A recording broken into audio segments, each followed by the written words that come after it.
बच्चों welcome back to my YouTube channel matric by Jeetu sir. Matric by Jeetu sir channel में आप सभी का स्वागत है। आप सभी को राधे राधे, जय श्री कृष्ण। तो जैसा कि हम आपको क्लास 12 का मैथ्स कंटिन्यूसली करा रहे हैं, एक्सरसाइज 1.2 है। जैसा कि पिछले वीडियो में हमने क्वेश्चन 9 कराया था, आज हम क्वेश्चन 10 लेकर के आए हैं। सो प्लीज वीडियो को सही से देखिएगा, और सही से कहने का मतलब है स्किप बिल्कुल नहीं करना है, विदाउट स्किप किए देखिएगा। 100% गारंटी आप लोगों की समझ में आएगा। बिल्कुल सिंपल और सरल लैंग्वेज में समझाएंगे, जिससे आप आसानी से उस क्वेश्चन को समझ सकें। बिल्कुल सिंपल है, बिल्कुल सरल लैंग्वेज में बोला है, और वो मैं अपने विचार से कहता हूं कि वो 100% आप लोगों की समझ में आएगा। बस कंडीशन ये है, इसकी बिल्कुल नहीं करना है, और भाई वीडियो को लाइक करना है, एक प्यारा सा कमेंट करना है, साथ ही अपने फ्रेंड्स जो 12th क्लास में हैं उनको वीडियो को शेयर भी करना है, जिससे वो भी पढ़ सकें, उनकी भी हेल्प हो सके। और साथ ही चैनल पर न्यू है तो प्लीज चैनल को सब्सक्राइब कर लें। भाई सब्सक्राइब करने का कोई टैक्स नहीं लगता है, कोई पैसा नहीं कटता है, तो इसलिए सब्सक्राइब करने का कुछ नहीं जाता है। ठीक है, तो आइए चलते हैं, वीडियो को स्टार्ट करते हैं। जैसा कि वीडियो में दिया गया है क्वेश्चन में, क्वेश्चन 10 मान लीजिए कि a बराबर r3 है और b r1, यानी माइनस का मतलब ये है कि r की वैल्यू आपकी 3 नहीं है, और इसमें भी b की वैल्यू 1 नहीं है। ये 1 और r नहीं लेने, a में 3 नहीं लेना है और b में r1 नहीं लेना है। f(x) बराबर ये फंक्शन दिया है x-2 upon x-3 द्वारा परिभाषित फलन f colon a arrow b पर विचार कीजिएगा। क्या f एक की तथा आच्छादक है, अपने उत्तर का औचित्य भी लिखिए। ये आपको औचित्य भी लिखना है, यानी इसको प्रूव्ड भी करना है। तो देखिए जो दिया गया है, सबसे पहले इसको लिखेंगे, यानी फंक्शन दिया गया है f(x) बराबर x-2 अपॉन x-3। ठीक है, ये दिया गया है। साथ ही आपको दिया गया है a बराबर r-3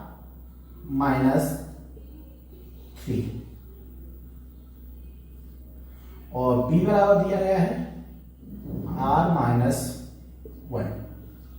ठीक है, ध्यान से देखना है और इसकी बिल्कुल नहीं करना है। अब हमें 1 to 1 के लिए हमें देखिए a और b दो सेट्स दिए हैं, दो फंक्शंस दिए गए हैं, दो फंक्शंस है आपके a है और b है। इसमें ध्यान रखिएगा a में 3 नहीं लेनी है और b में 1 नहीं लेनी है। ठीक है, b की 1 नहीं आनी चाहिए, तो a में आपको 3 नहीं लेना है, बस इस पे फोकस करिएगा। अब जैसे हमने ले लिया 1, 2 और 4, 3 फंक्शंस ले लिए, 3 नहीं लेना है, ध्यान रखिएगा। तो 1 पे जैसे फंक्शंस दिया गया है हमें f(x) बराबर दिया गया है x-2 अपॉन x-3। तो आप देखेंगे f(x) 1 ले रहे हैं, पहले 1 बराबर 1-2 अपॉन 1-3 बराबर हो गया -1 अपॉन -2, माइनस से कितना आ गया 1/2। तो पहला जो आ गया 1 से कितना आ गया 1/2, यानी ये इसका कोडोमेन आ गया। डोमेन का कोडोमेन क्या हो गया 1/2, यानी 1 का 1/2। ठीक है, अगर हम 2 की बात करें f2 बराबर तो 2-2 अपॉन 2-3 बराबर आ गया 0/-1 यानी 0। तो 2 का कितना आ रहा है 0। ठीक है, 2 का जो आउटपुट है, 2 इनपुट का आउटपुट क्या है 0। अब लेते हैं मान लीजिए 4, f4 बराबर होगा 4-2 अपॉन 4-3 बराबर होगा 2/1 यानी 2। तो इसका आ गया 2। तब आप देख सकते हैं, देखिए हमने 3 नहीं लिया है, इसमें a वाले में 3 नहीं लेना था और b वाले में 1 नहीं आना चाहिए था, तो b वाले में कोई 1 आया नहीं, आया ना। ठीक है, अब देखेंगे आप इसकी अगर बात की जाए तो 1 to 1 है, क्या है इसका 1 to 1, 1 से 1 का है। ठीक है, जब 1 से 1 का है तो हम कह सकते हैं फलन, यानी f फलन एककी है। कैसा है एककी है। अब देखिए एककी तो है, लेकिन साथ ही का है अपने उत्तर का औचित्य भी लिखिए, यानी इसको आपको प्रूव्ड भी करना है, सिद्ध करना है कि ये कैसे एककी है। हमने बता दिया आपको इस तरीके से ये 1 to 1 हो रहा है, यानी एकीकी है। तो एकीकी है तो है क्यों, तो वो भी फंक्शंस आपको प्रूव करना है। तो उसके लिए देखिए ये एकीकी तो कंडीशन होगी, अब उसको ये एकीकी क्यों है ये भी प्रूव करना है। पहले तो ये क्या था, एकीकी है या नहीं, अब एकीकी हो गया, तो अब ये प्रूव करना है एकीकी क्यों है। इसका कोई औचित्य दीजिए, उदाहरण दीजिए या किसी तरीके से एक्सप्लेन करिए। तो देखिए आपको एकीकी के लिए पता होगा कंडीशन, जब x, y belongs to r करते हैं तब fx बराबर fy, ये आपका फंक्शंस एक दूसरे से इक्वल होना चाहिए, तभी आपका एकीकी है। ठीक है, अब इसके लिए हम लेते हैं x बराबर y आना चाहिए। इसके लिए कंडीशन क्या है, x बराबर y अगर आ गया तो आपका एकीकी है। x बराबर y, जब x और y बिलोंग्स टू r है तो फंक्शन fx बराबर fy हो जाएगा, और x बराबर y अगर आ रहा है तो आपका एकीकी है। अब ये हमें प्रूव करना है। तो देखिए fx बराबर क्या था, x minus 2 upon x minus 3 था, और y फंक्शंस के लिए लेंगे y minus 2 upon y minus 3। ध्यान से देखना है, क्रॉस मल्टीप्लाई करेंगे यानी x माइनस 2 y माइनस 3 बराबर y माइनस 2 और x माइनस 3। ठीक है, अब इनका इंग्लिश में गुणा करेंगे, x Y minus 2y minus 3 से करेंगे, माइनस 3x और 3 2 जा 6 प्लस 6 बराबर x से इसमें करेंगे x Y minus 2x minus के 3y और प्लस 3 2 जा 6। अब देखिए एक्स वाई से एक्स वाई कट गया, 6 से 6 कट गई। अब x के पास x ले जाएंगे, y के पास y, तो यहां लिख लेंगे पहले 3x और प्लस 2x बराबर माइनस 3y, ये उधर को दूसरी तरफ पक्षांतर करेंगे प्लस 2y, ये बचा आपका माइनस x और ये बना माइनस y, माइनस से माइनस से यानी x बराबर y। तो देखिए एकीकी के लिए यही था, x बराबर y होना चाहिए। तो देखिए ये आ गया आपका x बराबर y। समझ में आ गया? अगर समझ में आ गया है तो ये भाई कमेंट करना है। ये एकीकी की कंडीशन हो गई कि भाई एकीकी है तो क्यों है, तो ये आपको प्रूव कर दिया कि एकीकी इसलिए है। ये पहले तो फंक्शन हमने पहचाना ये एकीकी है, अब एकीकी क्यों है तो ये हमने प्रूव कर दिया कि x बराबर हमारा फंक्शन आ रहा है इसलिए ये एकीकी है। क्लियर हो गया? अब हमें करना है आच्छादक है या नहीं, तो ध्यान से देखना है आच्छादक की कंडीशन। अब फलन देखिए आच्छादक के लिए क्या है कि हम इधर के फंक्शंस को देखते हैं, हमारा कोई भी फंक्शंस खाली नहीं होना चाहिए, यानी सभी इनपुट हमारे भरे हुए हों, वो कहलाता है हमारा आच्छादक, यानी ऑन टू फंक्शन। तो इसके सभी फंक्शंस इससे मैच है इसलिए ये आच्छादक भी है। अब आच्छादक है तो अपने उत्तर का औचित्य दीजिए, वही बात आ गई। अगर ये आच्छाद है तो इसका उत्तर दीजिए। तो देखिए इसका भी हम करेंगे, देखिए इसको हम ऐसे ही लिख देते हैं, यहीं पे एक्सप्लेनेशन करते हैं, इसको ध्यान से देखिएगा, थोड़ा बड़ा हो जाएगा पर ध्यान से देखेंगे तो समझ में आ जाएगा ये। तो इसको भी रफ कर देते हैं, ठीक है, इसमें आप देखेंगे। तो इसके लिए मान लेते हैं, देखिए माना y belongs to r, y belongs to r, y r को बिलोंग करती है, ठीक है। अब अगर इसकी कंडीशंस जो होती है fx बराबर y, अगर ये आ रहा है fx बराबर y तो समझ लीजिएगा आपका जो फंक्शंस है आच्छादक है, ठीक है।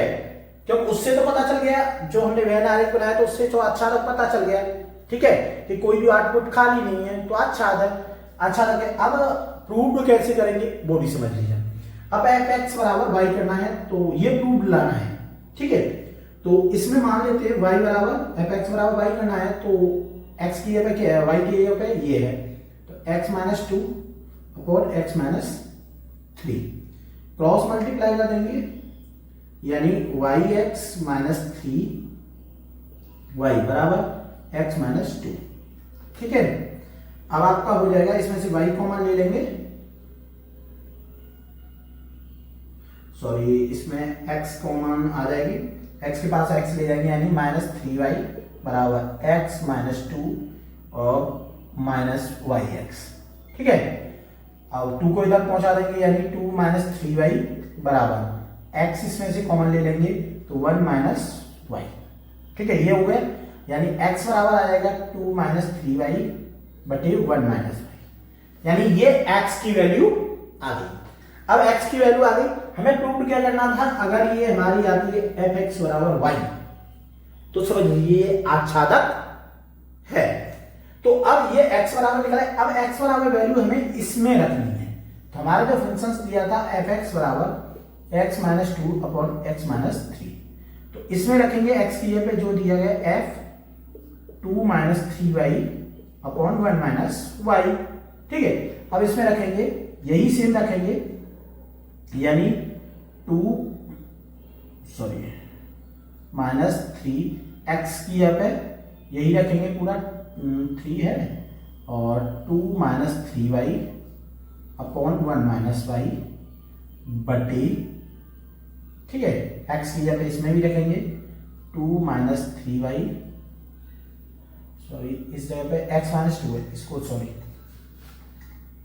बराबर x की जगह पे ये रखेंगे तो 2 minus 3y upon 1 minus y minus 2 बटे, इसको भी ऐसे लिखेंगे 2 minus 3y upon 1 minus y minus 3। ठीक है, इतना हो गया, ये वैल्यू पुट कर दी। अब इसे ध्यान से देख लीजिएगा, अब इसको हम ऊपर से पूरा रफ कर देते हैं जिससे ये क्लियर हो जाएगा।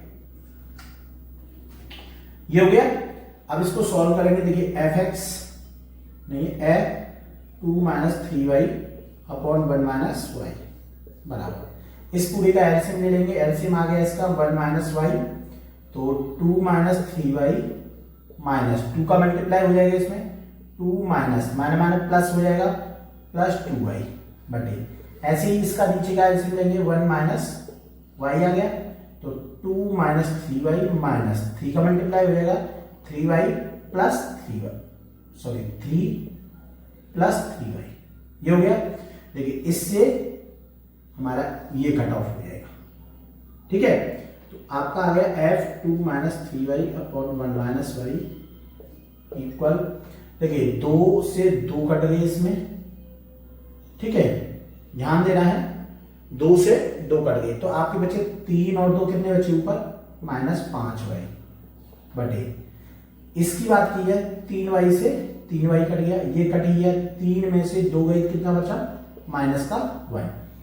ठीक है, और ये आपका माइनस यहां प्लस आएगा,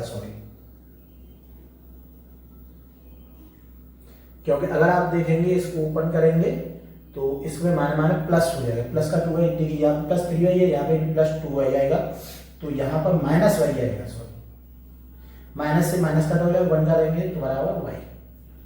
तो यानी जो हमने कहा था कि fx बराबर y होना चाहिए, तो वही आपका निकल के आ गया, fx बराबर y है।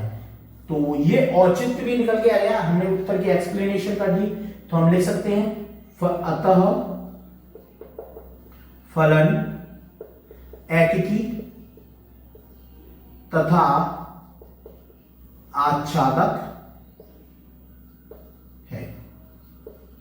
समझ में आ गया, इसलिए फलन हम कह सकते हैं एकीकी और आच्छादक है। इस तरीके से आपको प्रूव करना है, एक्सप्लेन करना है कि उत्तर का औचित्य देना है, तो इस तरीके से आपको उत्तर का औचित्य देना है।